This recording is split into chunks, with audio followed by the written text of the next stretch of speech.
Salutations and welcome back to my channel. My name is Kidology and I make videos about everything and anything to do with modern society. This month we've been privy to two rather interesting revelations, which are strangely connected. But speaking of Al, I don't know what's in the water these days, but your friend Al is welcoming a child. Have you had the opportunity to congratulate him? Not yet. No, I just heard about it this morning. Did you? So what do you make of the news? Good for him. Is there something in the water? Who knows?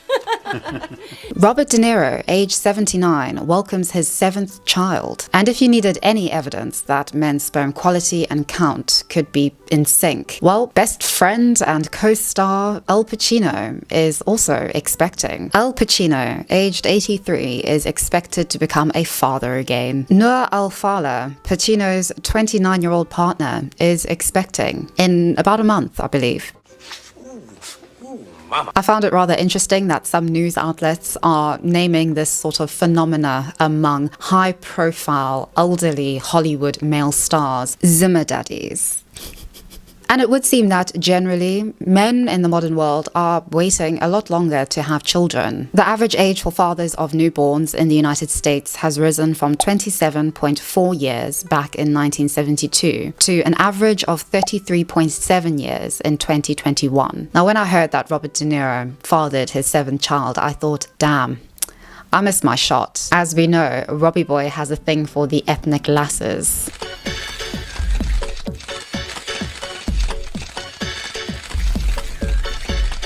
I live in Cambridge and I believe he was here about a year ago, and I remember that everybody was very excited and I decided that I was going to put on my best bra and go out and try and catch me a Robbie, but alas, I stepped through all the commotion and well, here we are. Part 1. A modern father. Blessed indeed is the man who hears many gentle voices call him father. Lydia Maria Child.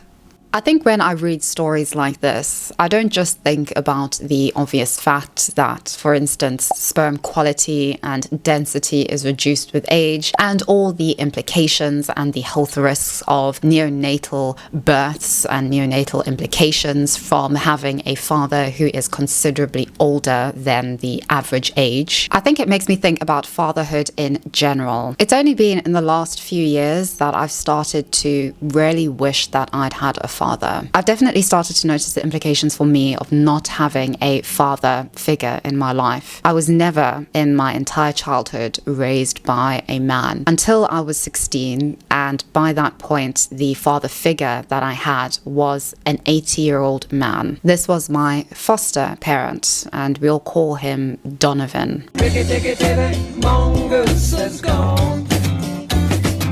Now, Donovan was an 80-year-old man, I was a 16-year-old girl, and we had absolutely nothing in common. This was not just a racial difference and racial incompatibility for us, but I think more so a generational and epistemic one. It feels odd to talk about Donovan because a few days ago I found out that he passed away. He passed away in an old age home. I never visited him, we never spoke, and we really didn't have a relationship at all. However, when I was 16 until I was 18, he kept me fed, he kept me housed in his apartment, even though he was never there. And that was because he was with his girlfriend 24/7. And his girlfriend, although not as young as Al Pacino's 29-year-old lass, was younger and did take up all of his time and interest. During that time, I thought to myself, oh, this is what fatherhood looks like. This is ultimately what fathers are. And if this is what they have to offer, being absent, not understanding you, ridiculing you, telling you that you are stupid and will never get into university no matter how hard you study or how hard you try, well, I was certain that I did not want a father,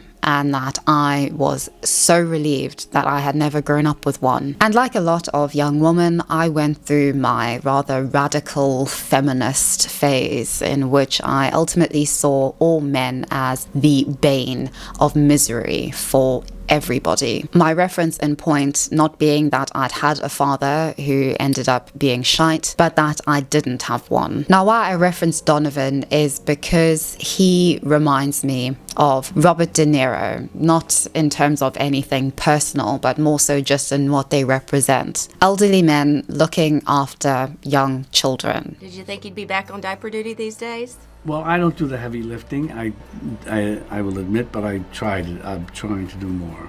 Not that I haven't done it in years ago, but anyway, I'm trying my best. And of course, I'm not saying that this is a bad thing in and of itself, but I think that there are clear issues and things that we do need to consider when it comes to the most important factor of childhood, which is the child as opposed to the parent. The environment in which the child grows up in, the love and the understanding of themselves which they're able to express and discover. It's only in adulthood when I have made friends and I've seen their relationships with their mothers and their fathers that I have become incredibly mournful of a father that I never had. I'm not exactly mournful just of their relationship with their father now and in childhood, I'm sure, but more so of what that's instilled in them with regards to interacting with men, interacting in the world, and not seeing men as a threat or as inherently bad, evil, malicious, power hungry, etc. Because it was truly a mind fuck for me when I, for instance, started working. I worked at a grocery store, and even though I had this ideology where I really did not like men, I detested them more so, I found them incredibly entitled and awful, and my ideology really instilled this idea that they were the enemy and the bane of everything wrong with my life and the life of women in general. For some reason, the men that I interacted with in the store, who came in, who were regulars, were incredibly nice. And what made it worse was that when I compare the interactions that I had that were positive with men relative to that of women, the men far outnumbered the women. And in life, it's really, I think, messed with the perception of a lot of people, with a lot of children, insofar as seeing men as an enemy, seeing men as good for nothings, as deadbeat dads or fathers who are just going to leave anyway. And of course, all these assumptions emerge from somewhere. They do indeed emerge from absent fathers, from deadbeat dads, from the fact that modern men really haven't had an opportunity to evolve or to define masculinity in our day and age relative to that of women, increasingly more so. And I can't help but think that with these Zimmer dads or Zimmer daddies, that it's sort of like a very vicious circle of this issue with fatherhood. For a lot of people, modern fatherhood is in quite a bit of a shamble. And this shamble has, I would argue, a lot to do with class more than anything else. There is, for instance, a stark class divide in the success rate of marriage, in the likelihood of divorce. The lowest average age of parenthood also has to do with education and class. This is something which scholar Richard Reeves has summed up as being the dad deficit in his latest book published in 2021 of Boys and Men. One of the problems that we face is what I call in the book a dad deficit. And that can be seen in various different ways. So 1 in 4 fathers don't live with their children. If parents split up, they're much more likely to lose contact with their fathers and with their mothers. And so 1 in 3 children, if their parents split up, don't see their father at all after a few years post the separation. Although later on in life, boys and girls who grow up in single-parent households will do worse economically than their 2-parent family peers, boys suffer more than girls being raised in a single-parent household without their fathers. Importantly, this has an intergenerational effect. Boys take this intergenerational disadvantage into the workplace and into the creation of their own families. Poorer men are more likely to have children at a younger age. They are also considerably more likely to get married younger and to divorce. And because our understanding and appreciating the value of paternal care is largely neglected and research is complicated, especially these days, solutions are in a shamble. There's the growth in what you might call the dad deficit or fatherlessness because of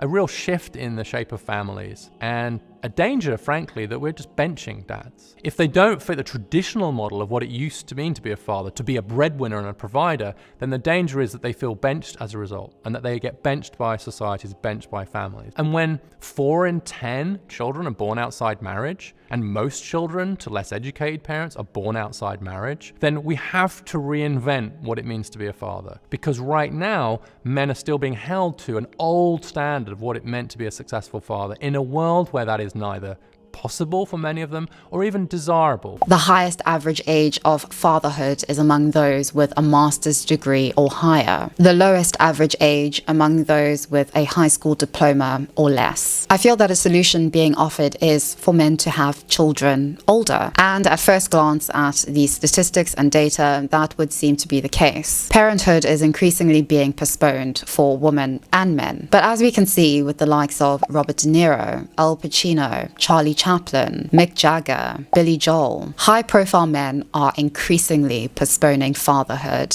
and are having more children later on in life. Their reasons for fathering later on in life are very different to the reasons for middle-class and working-class people postponing fatherhood and having children. Their reasons relative to these high-profile men are due to the fact that in modern societies, young men and women can't actually afford to have children and to finance or create families. But I think in both kinds of postponement, that of young modern men and women and these high-profile male celebrities, the true and core issue of fatherhood isn't resolved. And that issue is the environment in which a child will grow up in which they will hopefully flourish in, with the help and the guidance and support of their parents. Part 2.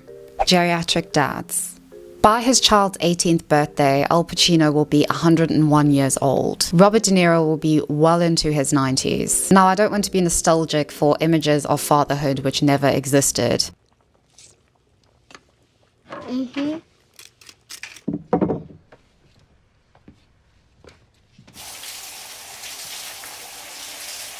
But I can't help being nostalgic for the things which I see today when I'm out and about living my life. Dads playing ball with their sons outside. Dads holding their kids' hands, walking around, cycling with them, showing them new things, exploring the world together, taking them to buy their first iPhone.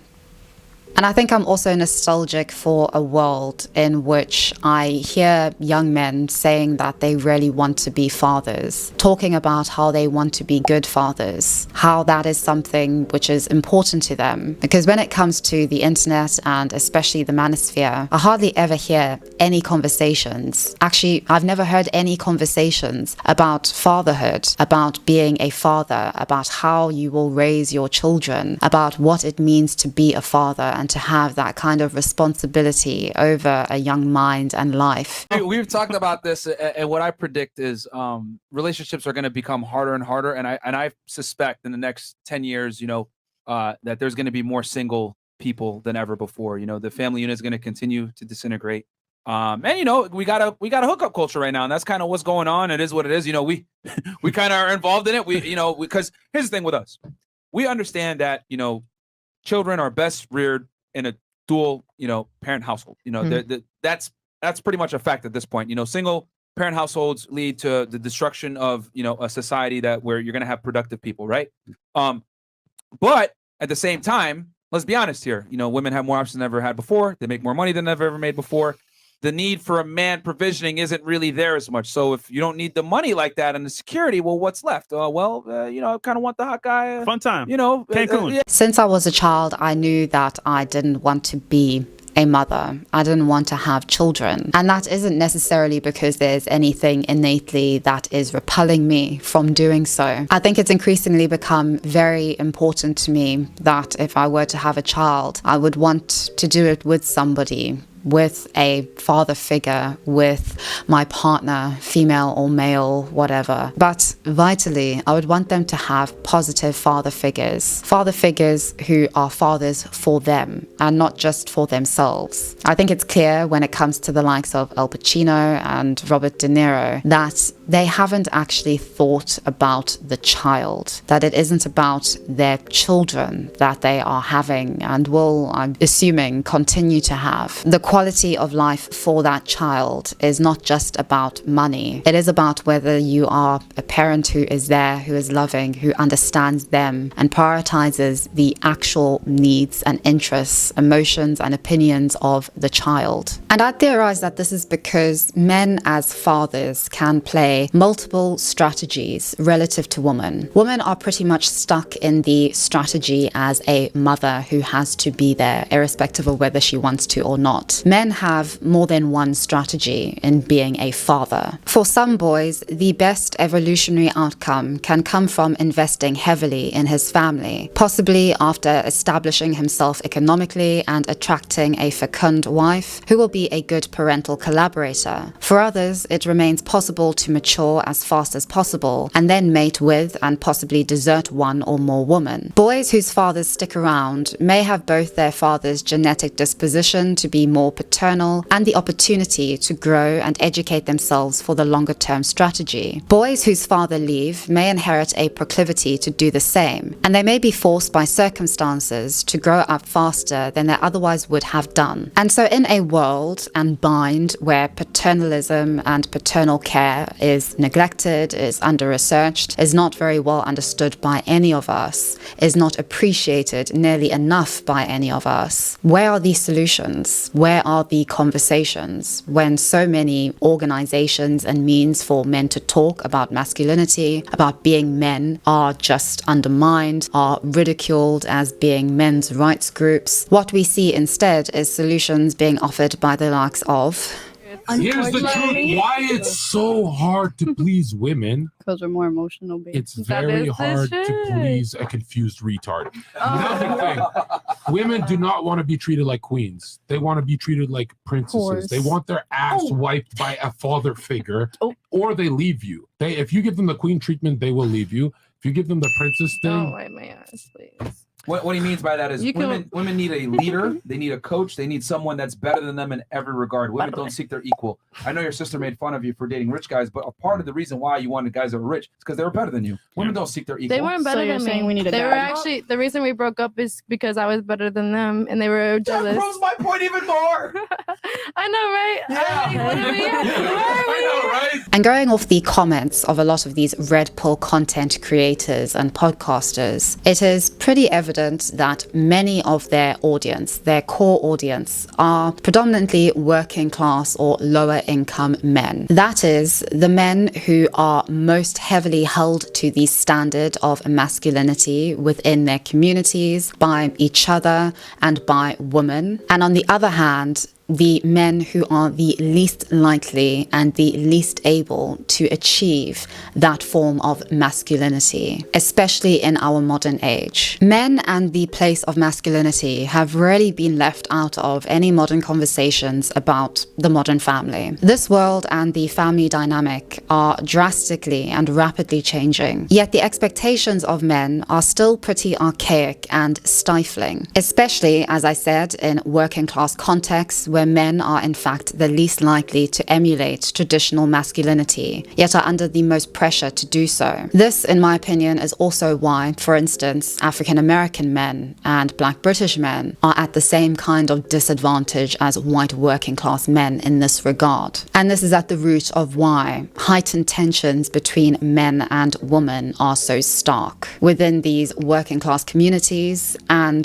thus online. I believe this has everything to do with class, because of how relations between men and women and husbands and wives play out. Data consistently shows that the success of relationships between the sexes depends entirely on equality. And that is because equality is a privilege, and equality is that of the most privileged. Equality is that which is enjoyed by the most highly educated, by the most affluent, by the upper middle classes and upper classes. They have the time, they have the money, and they have the peace of mind to work on getting an education, to get higher paying jobs and resources in order to raise a family, in order to purchase a home. They therefore have families at an older age. And these ideas, regrettably, inevitably, I would say, trickle down to the less affluent, to the lower classes, who believe that they can emulate the same kind of equality, the same kind of life as the rich. Rather than seeing this as a problem of ideas, it is seen as a problem of the individual solely and alone. It is a man's fault if he doesn't know how to be a father in a modern world which has not taught him in any way how to be a father or the means in which to achieve successful fatherhood. Unfortunately, the progressive left has very little of value to say to young men insofar as how to be men or how to be fathers, and this has left a huge hole in the market filled by our friends in the manosphere. And I think that this crucially relates to our high-profile geriatric dads. They clearly have the finances, the fame and the resources to invest in being fathers at such an old age. It has been very interesting looking at the media response to Al Pacino and Robert De Niro's Happy News. When Hilary Swank announced that she and her husband were expecting twins back in October last year, she was met by considerable criticism. Geriatric pregnancy explicitly refers to women who decide to conceive aged 35 or upwards. Advanced maternal age is also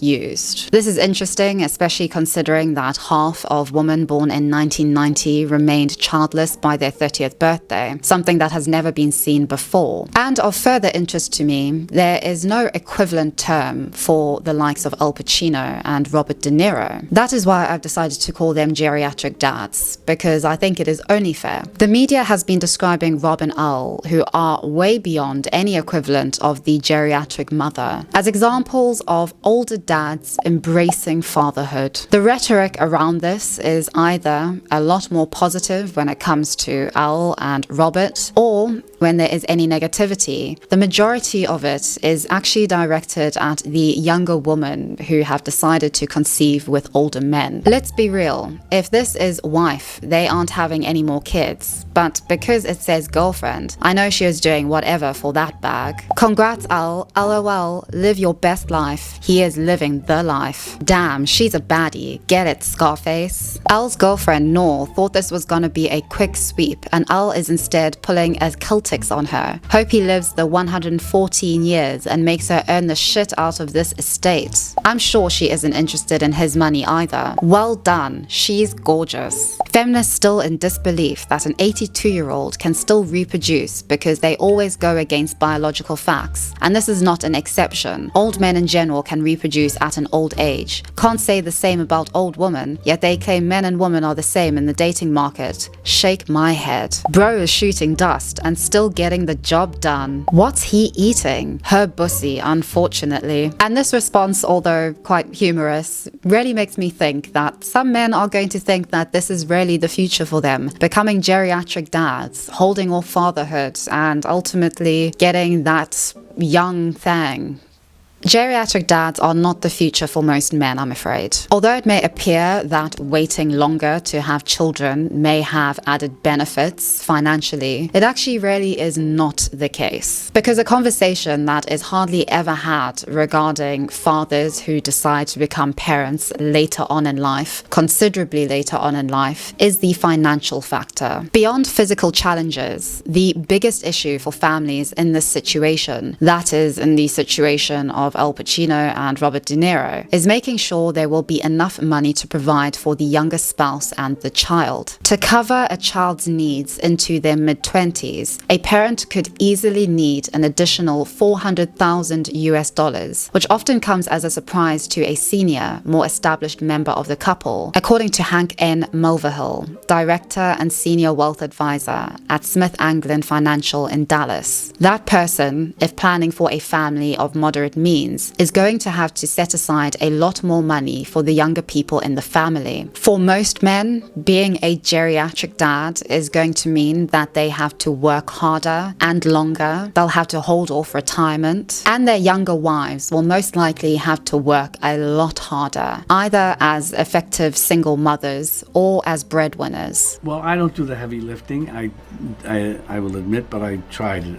Financial planning for couples with a 15-year year age gap or higher gets considerably more difficult and complex. And I wouldn't say that this financial planning is explicitly about putting coin in the bank, because Al Pacino and Robert De Niro may have the money, but unfortunately they won't and don't have the time. What is more important, and what we ought to be asking more often than we are, is what is more important for the child in these situations: time with their parents or money from their dead parent?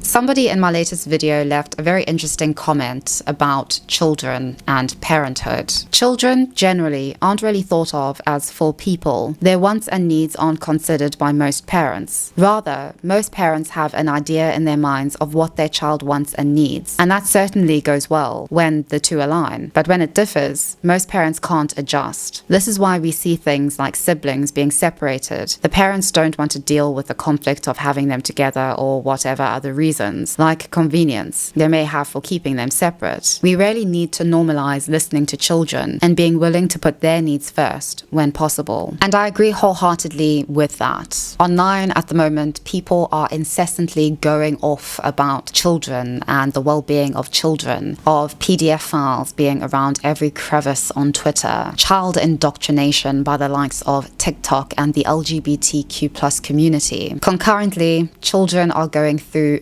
the biggest mental health epidemic in modern history. 2/3 of parents in the UK have never spoken to their children about their mental health. I don't think it's a coincidence that children are increasingly turning to the internet, are increasingly turning to ideologies and to TikTok for guidance and for understanding, when adults seem pretty preoccupied in really not giving them the time of day, authentically or meaningfully. And what is heartbreaking is that in the majority of cases, parents are just trying their best as parents. They don't have the time, the energy, the expertise to do all of these things that are so essential to child development. And I think this is a problem with parenthood in general. So many things are overlooked when it comes to having children, especially, ironically, the children. Paternal age is largely overlooked when compared to the kind of scrutiny and judgment placed on women who decide to have children later in life, including when it comes to the increased health risks and implications of becoming pregnant in your late 30s or beyond. We're all going to die because of women. The psychological and societal implications of paternal age really are important. The heartbreak and trauma that comes with losing a parent at any age, but especially at childhood, is immeasurable. When I think about my childhood and what I really needed and wanted, I ultimately just wanted a mother, I wanted a father. I think I just wanted to feel safe. I think above all, I just wanted to feel safe in the love of two parents. I think I would have wanted to take the love and the understanding of the world that they would have hopefully instilled in me into my other relationships and interactions with men, with women, but especially I would say now with men, and with understanding men and where they're coming from, their issues, their dilemmas, their identity crises, etc. There really doesn't seem to be a lot of space for men to be men, and there seems to be a preemptive assumption that men are just going to suck at being dads. Therefore, why should they even care about it? Why should they even care about being good dads? Why should they even care about the quality of life of their children over that of the quantity when it comes to, for instance, the breeding kinks of the likes of Elon Musk? I think going forward, rather than referring to the degeneration of the next generation, how Gen Z will never be leaders or will never amount to anything, how Gen Z don't want to work, how kids are just absolutely screwed going into the future, we should maybe just talk to them and listen to them, put our own egos, our own selfishness, our own self-interest second to them. The children are our future, but we never seem to ask them what they want for the future. Anyway, I just thought that this could start a conversation around fatherhood, around the increased paternal age, and whether you think, like I do, that this is a very peculiar and weird sort of class factor and divide. These high-profile men having children very late in life, continuing to have children very late in life, relative to younger men who are unable to have children early and are sort of in a weird way coerced into having children later alongside women. And I suppose where we go from here, because I think with all of this, responsibility is key, and putting your ego aside, or rather keeping your ego in check, is paramount. Just because you can become a father at aged 83, it doesn't mean you should. But please let me know your thoughts, and I will see you all very soon in the next one.